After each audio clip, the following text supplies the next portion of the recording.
জামালপুরের সরিষাবাড়ীতে বজ্রপাতে ফরিদ মিয়া নামে এক চাষির মৃত্যু হয়েছে এবং 2 জন গুরুতর আহত হয়েছেন। মঙ্গলবার 4 জুন সকালে উপজেলার সাতপোয়া ইউনিয়নের চর সরিষাবাড়ী গ্রামে এ ঘটনা ঘটে। নিহত ফরিদ মিয়া ওই এলাকার জুলহাস উদ্দিনের ছেলে। গুরুতর আহতরা হলেন একই গ্রামের শাহ জামাল এবং তার ছেলে সবুর মিয়া। নিহতের পরিবারের সূত্রে জানা যায়, নিহত ফরিদ মিয়া মঙ্গলবার সকাল 8:30টায় প্রতিবেশী কালু মিয়ার জমিতে দিনমজুর হিসেবে ধান কাটতে যায়।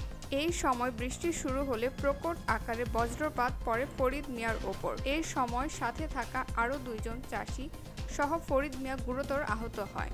পরে স্থানীয়রা তাদের উদ্ধার করে সরিষাবাড়ী স্বাস্থ্য কমপ্লেক্সে নিয়ে গেলে কর্মরত চিকিৎসক ফরিদ মিয়াকে মৃত ঘোষণা করেন এবং গুরুতর আহতদের জামালপুর জেনারেল হাসপাতালে প্রেরণ করা হয়। নিহতের পিতা জুলহাস উদ্দিন বলেন, অন্যের জমিতে ধান কাটার জন্য দিন হাজিরা দিয়েছিলেন। হঠাৎ বজ্রপাত পড়ে তার মৃত্যু হয়েছে। এই ঘটনায় কারো কোনো অভিযোগ নেই আমাদের।